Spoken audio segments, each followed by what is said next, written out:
Hello friends, welcome back to my YouTube channel Manvik coaching centre. Friends, आज की class में हम पढ़ने वाले हैं मेमोरी यानी कि स्मृति। ये अकेला ऐसा टॉपिक है जो बहुत इजी है और आज हम इसको शॉर्ट वीडियो के माध्यम से करेंगे और जो पॉइंट्स आज हम पढ़ेंगे डेफिनेटली आप एग्जाम में इसके क्वेश्चंस को कवर कर पाएंगे। तो चलिए आज का हमारा टॉपिक शुरू करते हैं और बात करते हैं मेमोरी के ऊपर यानी कि स्मृति के ऊपर। देखिए, मेमोरी होती क्या है? हमारी जो स्मृति है हम किसे कहते हैं? स्मृति की डेफिनेशन एक्चुअल में क्या होगी या फिर आप किसे कहेंगे कि ये हमारी मेमोरी है? तो समझिए इस चीज़ को कि जो मेमोरी होती है ये हमारी मेंटल एबिलिटी होती है किसी चीज़ को स्टोर करने की। Memory is the mental ability to store, recall and retain any information. ठीक है, जो भी इंफॉर्मेशन हम हमारे दिमाग में, हमारे स्मृति में स्टोर करते हैं, अचेतन मन में जो हमारी चीज़ें होती हैं, जब ज़रूरत पड़ने पर हम उन्हें चेतन मन में लेकर आते हैं तो वही क्या कहलाती है? हमारी स्मृति कहलाती है। सबसे पहले मेमोरी की जो बात है, सबसे पहले स्मृति का जो सर्वप्रथम अध्ययन जो है, सर्वप्रथम अध्ययन कह सकते हो आप, अध्ययन, या फिर ये कह सकते हो कि सबसे पहले बात इस टॉपिक पर किसने की थी? तो वो थे हर्मन एबिंगहॉस। हर्मन एबिंगहॉस ये जर्मन के मनोवैज्ञानिक थे। इन्होंने मनोवैज्ञानिक एबिंगहॉस ऑन मेमोरी नाम की बुक के अंदर इन्होंने सर्वप्रथम हमें स्मृति के ऊपर चर्चा की थी, हमारे सामने ये इस कॉन्सेप्ट को लेकर आए थे। ठीक है, अब हम कुछ परिभाषाएं पढ़ेंगे। परिभाषाओं से क्वेश्चन हर बार देखने को मिलता है। तो सबसे पहले हम जो परिभाषा पढ़ने वाले हैं वो है वुडवर्थ की। और यहाँ पर हम 2-3 परिभाषा ही पढ़ने वाले हैं और वो तीनों परिभाषाएं बहुत इंपॉर्टेंट हैं। आपको एक भी परिभाषा नहीं छोड़नी है।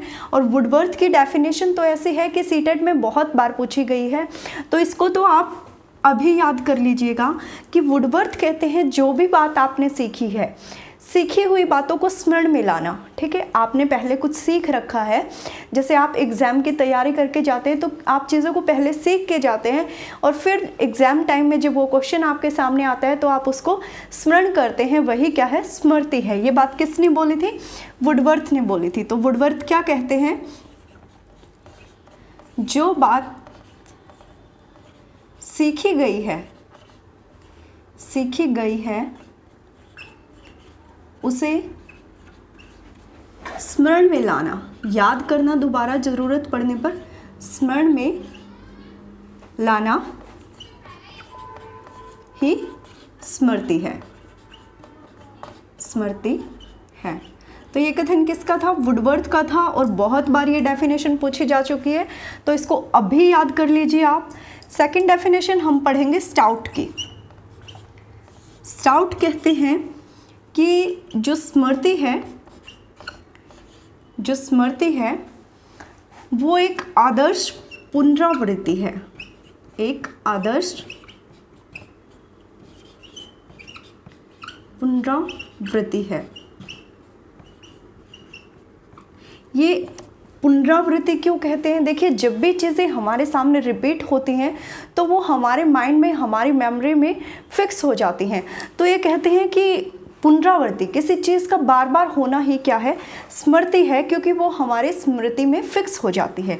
ठीक है, तो ये डेफिनेशन किसने दी थी? स्टाउट ने दी थी। उसके बाद हम एक और डेफिनेशन पढ़ेंगे मैकडूगल की।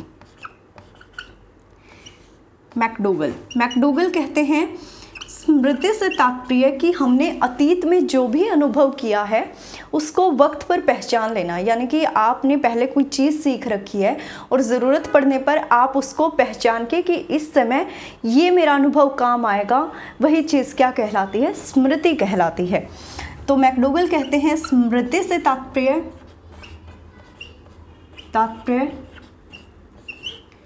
अतीत के अनुभवों को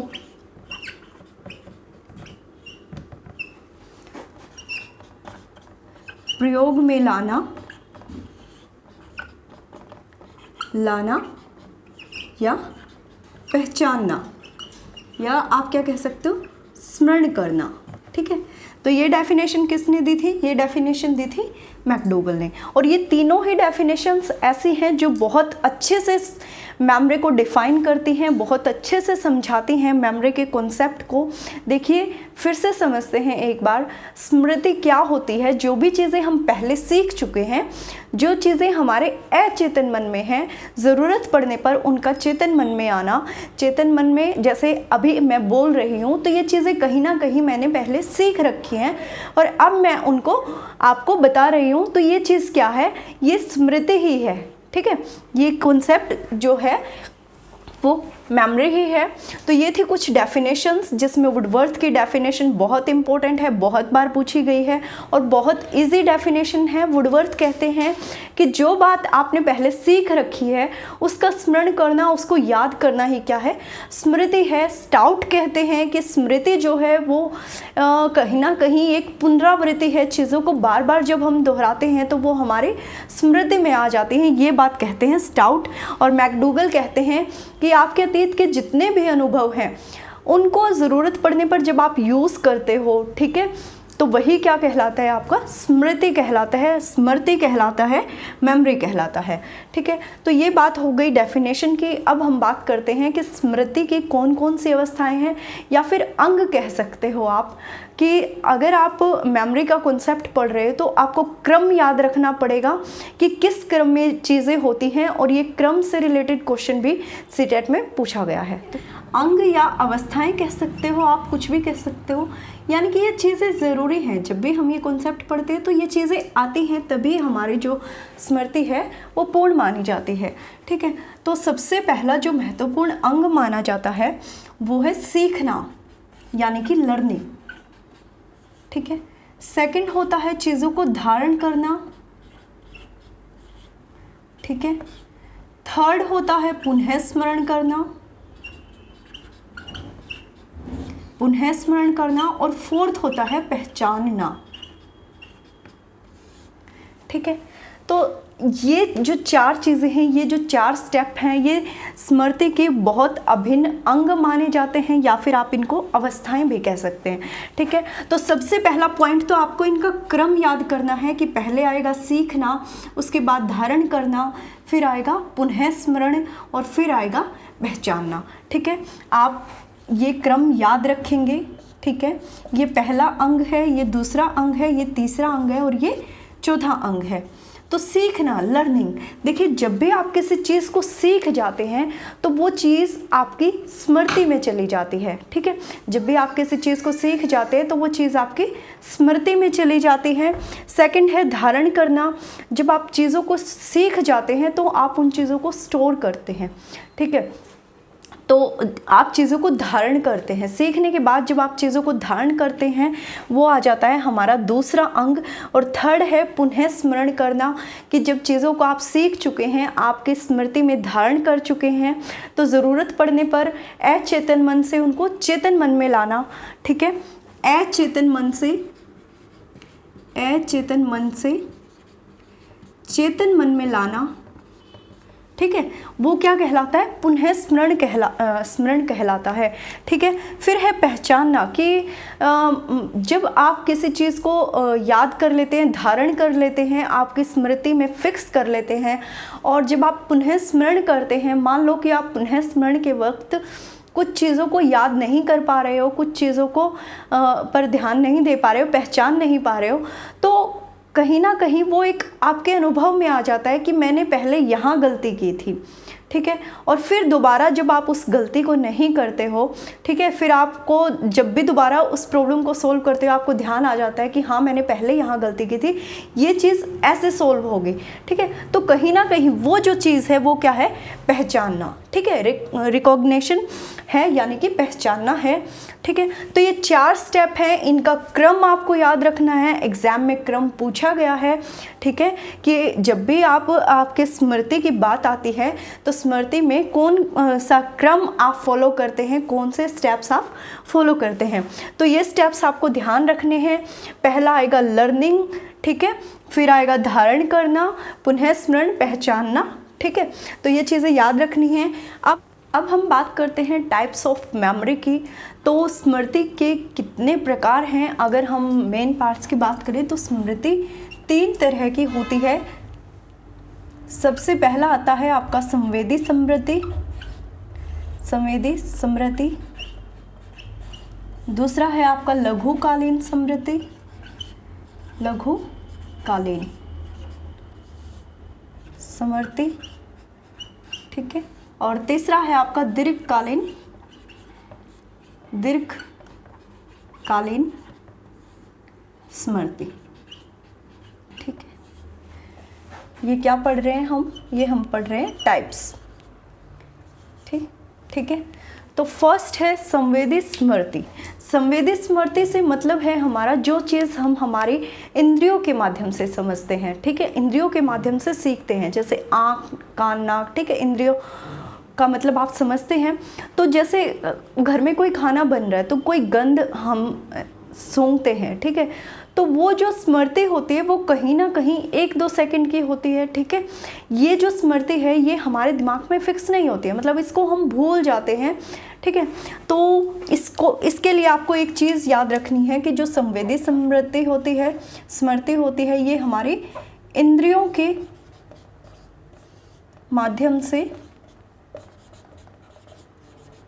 माध्यम से हम इसमें सीखते हैं और इसमें चीज़ें हमारे दिमाग में 1-2 सेकंड के लिए ही रहती हैं, ठीक है। जैसे आप धूप में जाते हो, आपको गर्म लग रहा है, ठीक है, वो आपकी इंद्रियों से आपको पता चल रहा है, आपकी त्वचा से आपको पता चल रहा है। जैसे ही आप छाया में आओगे तो आप नॉर्मल हो जाओगे, मतलब ये कोई याद करने वाली बात नहीं है, ये जस्ट आपको फील हुआ है। तो ये चीज़ 1-2 सेकंड के लिए ही आपके दिमाग में रहती है।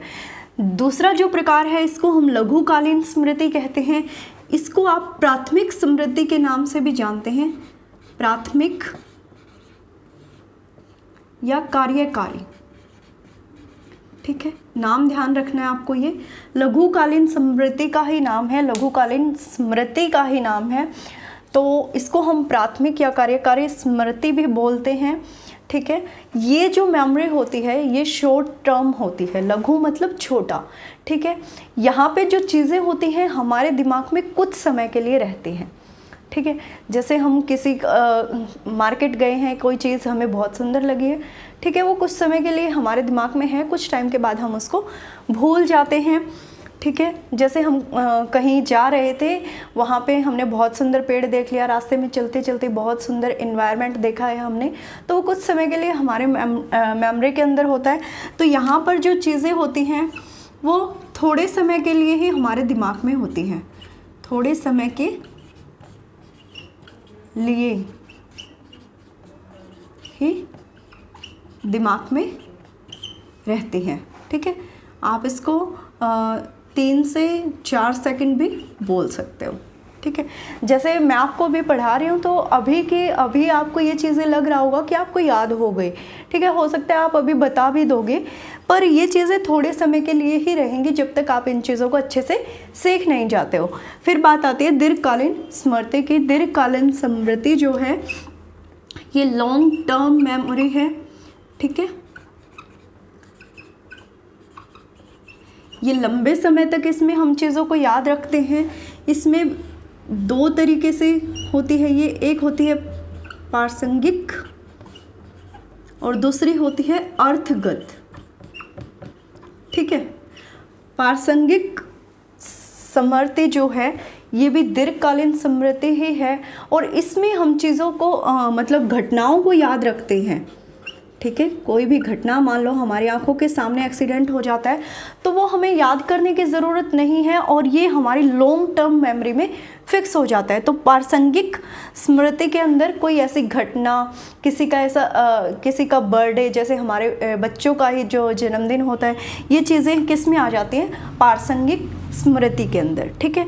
अर्थगत स्मृति जो है इसमें हम चीज़ों का अर्थ मतलब उनको अच्छे से जान कर समझ कर जानकर समझकर जब हम उन चीज़ों को याद कर पाते हैं तो वो हमारी लॉन्ग टर्म मेमोरी के अंदर आ जाती हैं। ठीक है, तो ये 3 मेन पार्ट्स थे हमारी मेमोरी के। उसके बाद और भी बहुत सारे टाइप्स बनते हैं। ठीक है, मैं यहाँ नेम लिख दूँगी, याद करने की ज़रूरत नहीं है। ठीक है, क्वेश्चन यहीं से मिल जाएगा आपको। फर्स्ट है संवेदी स्मृति, जो हमारे 5 सेंस इंद्रियों के माध्यम से जब हम चीज़ों को समझते हैं, हमारी स्मृति में जो चीज़ें जाती हैं इंद्रियों के माध्यम से, उसको हम संवेदी स्मृति बोलते हैं। उसके बाद लघुकालीन स्मृति, ये थोड़े समय के लिए ही हमारे दिमाग में रहती है, और दीर्घकालीन यानी कि लॉन्ग टर्म मेमोरी। और ये 2 तरीके की होती है, प्रासंगिक और अर्थगत। अर्थगत यानी कि चीज़ों को अच्छे से जानकर समझकर उनको याद कर लेते हैं जब हम, तो वो चीज़ें जब हमारी लॉन्ग टर्म मेमोरी में चली जाती हैं तो वो अर्थगत स्मृति कहलाती है। और प्रासंगिक ऐसी घटनाएं, ऐसा खुशी का माहौल, किसी की शादी, घर में किसी की शादी, किसी की डेथ, ये सभी जो चीज़ें हैं ये किस में आ जाती है, प्रासंगिक स्मृति के अंदर। ठीक है, तो चलिए कुछ और बेसिक टाइप्स की बात कर लेते हैं। तो कुछ और प्रकार हैं, जैसे व्यक्तिगत, पर्सनल मेमोरी। ठीक है, व्यक्तिगत स्मृति, अव्यक्तिगत, ठीक है, निष्क्रिय,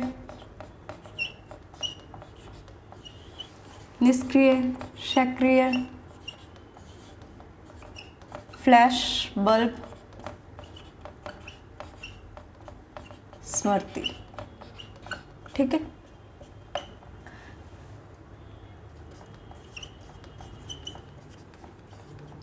तो ये कुछ और मेमोरी के टाइप्स हैं। व्यक्तिगत स्मृति वो स्मृति है जो हमारे जीवन से जुड़ी होती है।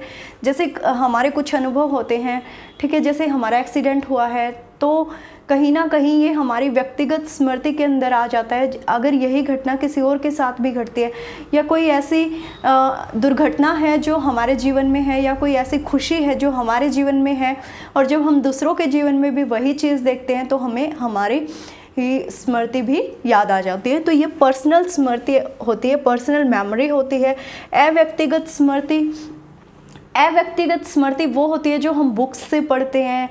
ठीक है, मतलब कहीं ना कहीं टीवी में देखते हैं, किसी दूसरे के जीवन में हम जो चीज़ें देखते हैं वो आती है अव्यक्तिगत मेमोरी के अंदर। ठीक है, यहाँ और फिर जब हाँ उस टॉपिक पर बात हो रही होती है, मान लीजिए कि आपने गांधी जी के बारे में पढ़ा है, ठीक है, तो वो आपकी अव्यक्तिगत स्मृति है। ठीक है, तो जब भी कोई इस टॉपिक के बारे में आप मूवी देख रहे होंगे तो जो आपने पढ़ा है वो चीज़ें भी आपको याद आ रही होंगी, तो ये आ जाता है अव्यक्तिगत स्मृति के अंदर। उसके बाद आता है निष्क्रिय स्मृति। निष्क्रिय स्मृति में वो चीज़ें आती हैं जिनके लिए आपको सोचना नहीं पड़ता, जिनके लिए आपको कुछ याद नहीं करना होता, आपके दिमाग में वो ईजिली चलती रहती हैं। ठीक है, और सक्रिय स्मृति वो होती है जब आपको चीज़ों को सोचने के लिए दबाव डालना पड़ता है। ठीक है, आपको दबाव डाल के, जैसे कुछ क्वेश्चंस हम भूल जाते हैं तो हमें हमारी मेमोरी पे प्रेशर डाल के उस चीज़ को याद करना होता है, या याद करने के लिए भी प्रेशर हो सकता है। ये किसके अंदर आ जाता है, सक्रिय स्मृति के अंदर। उसके बाद आता है फ्लैश बल्ब स्मृति। तो फ्लैश बल्ब जैसे एकदम से बल्ब जलते हैं ना, तो ठीक उसी तरीके से कोई घटना, किसी का जन्म, जैसे हमारे परिवार में किसी बच्चे का जन्म हुआ है तो उस बच्चे का जन्म कहाँ हुआ, कौन सा डॉक्टर था, ये सभी चीज़ें हमें याद करने की ज़रूरत नहीं होती। ये हमारी फ्लैश बल्ब स्मृति के अंदर ऑलरेडी होती हैं, बहुत अच्छे से होती हैं, और दीर्घकालीन स्मृति के रूप में होती हैं। ठीक है, तो ये कुछ पॉइंट्स थे। एक पॉइंट और याद कर सकते हो आप कि बी.एन. झा ने स्मृति के लिए 3 नियम बताए हैं। यानी कि स्मृति के जब हम अंग पढ़ रहे थे तो हमने उसमें लर्निंग पढ़ा था, तो ये कहते हैं कि अगर इनमें आप 3 नियमों को फॉलो करते हो तो आपकी जो लर्निंग है वो अच्छी होगी, और लर्निंग से आपकी स्मृति अच्छी होगी। क्योंकि जब हम चीज़ों को सीख जाते हैं तो हमारे दिमाग में कहीं ना कहीं संकेत बन जाता है, कहीं ना कहीं एक छाप बन जाती है जो हमारे स्मृति में रहती है। तो ये 3 नियम बताते हैं। पहला है आदत निर्माण।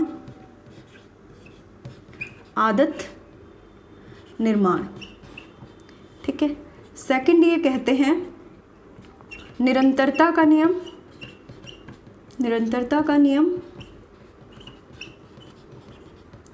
और थर्ड ये कहते हैं परस्परता का नियम। परस्परता का नियम, ठीक है। तो ये कहते हैं आदत निर्माण, जब आप चीज़ों को बार बार दोहराते हो, जब आप चीज़ों को बार बार दोहराते हो, ठीक है, बार बार दोहराना, जब आप चीज़ों को बार बार दोहराते हो तो वो आपकी एक हैबिट बन जाती है, ठीक है। जैसे शूज़ पहनते वक्त हमें सोचना तो नहीं पड़ता ना, जैसे कुछ लोगों को 10, 12 मतलब 10 का 11 वाली काउंटिंग, 11, 22, 33, ये सभी चीज़ें ना ऐसे याद होती है जैसे उनकी आदत में है, उनको बिल्कुल भी नहीं सोचना पड़ता, ठीक है। खाना खाने के लिए हमें सोचना नहीं पड़ता कि हमें मुंह में डालना है, तो ये क्या है, हमारी आदत है, ठीक है। और आदत है तो मतलब हम सीख चुके हैं, और सीख चुके हैं तो हमारी मेमोरी के अंदर है, ठीक है। तो बी.एन. झा कहते हैं कि ये 3 रूल्स हमारी लर्निंग के लिए इम्पोर्टेंट है, हमारी स्मृति के लिए भी अच्छे हैं कि हमारी स्मृति इनसे अच्छी होगी, ठीक है। तो ये 3 रूल्स बताए हैं इन्होंने। पहला है आदत निर्माण, जब हम चीज़ों को बार बार दोहराते हैं तो हमारी आदत बन जाती है। सेकंड है निरंतरता का नियम, कि आप जब निरंतर लगातार किसी कार्य को करते हैं, ठीक है, भले ही वो चीज़ आपको समझ नहीं आ रही पर आप लगातार उसको कर रहे हैं, तो एक टाइम के बाद आप उसको ठीक से करना शुरू कर देते हैं। तो ये है निरंतरता का नियम। और थर्ड है परस्परता का नियम। निरंतरता का नियम में आप तत्कालीन स्मृति की बात कर सकते हो। तत्कालीन स्मृति वो होती है जैसे हम क्लास में पढ़ा रहे होते हैं और एट ए टाइम किसी बच्चे को उठा के पूछ लेते हैं कि बताओ मैंने क्या बताया, तो वो बच्चा बता देता है, ठीक है। तो ये निरंतरता का नियम ही फॉलो करता है, ठीक है। तत्कालीन स्मृति निरंतरता के नियम को ही फॉलो करती है। और एक पॉइंट और ध्यान रखना है कि जो तत्कालीन स्मृति होती है वो कुछ टाइम के लिए ही होती है, शॉर्ट टर्म मेमोरी होती है, ठीक है। उसके बाद है परस्परता का नियम। परस्परता का नियम कि चीज़ों को कोरिलेट करके सीखना, ठीक है, कोरिलेट करके सीखना। जैसे हम बच्चों को जब टेबल सिखाते हैं, पहाड़े याद करवाते हैं, ठीक है, या काउंटिंग सिखाते हैं, जैसे 20 है तो 21, 22, 23, ठीक है, ऐसे चलता है। फिर जब हम 30 पे पहुंचते हैं तो बच्चे को हम सिखा सकते हैं कि जैसे आपने 20 वाले में 21, 22 बोला था, ऐसे ही अब हम 30 पे पहुंच गए हैं तो सिर्फ आपको 30 के आगे 1, 2, 3, 4, 5, मतलब जब हम चीज़ों को एक दूसरे के साथ संबंध स्थापित करके सीखते हैं, वो भी हमारे किसके अंदर आ जाता है, परस्परता के नियम के अंदर आ जाता है। और उससे हमारी लर्निंग अच्छी होती है और वो हमारी मेमोरी में फिक्स हो जाता है, हमारी मेमोरी में उसकी एक छाप बन जाती है। और एक और पॉइंट आप नोट कर सकते हो कि एक क्वेश्चन पूछा गया था घुमा फिरा के, मतलब एक स्टोरी से बना के, कि आप ऐसे चिन्हों को देखते हो, उसकी आपके दिमाग में छाप बन जाती है, तो वो क्या है, स्मृति है, चिंतन है, विस्मृति है। तो ध्यान रखना है कि चीज़ों की जब हम एक संकेत बन जाता है, एक छाप बन जाती है हमारे दिमाग में, एक छाप बन जाती है जब चीज़ों की हमारे दिमाग में, तो वो स्मृति कहलाता है, ना कि कोई और कॉन्सेप्ट है ये, ठीक है। छाप बन जाना किसी चीज़ की, किसी दृश्य की, या किसी जो भी बात क्वेश्चन एग्जामिनर आपसे पूछ रहा है तो वो चीज़ किसकी बात कर रहा होता है, वहाँ पे स्मृति की बात कर रहा होता है, ठीक है। तो आज की वीडियो में इतना ही, मिलते हैं नेक्स्ट वीडियो में एक और नए टॉपिक के साथ। तब तक आप वीडियो को लाइक, शेयर और सब्सक्राइब ज़रूर कर दीजिएगा।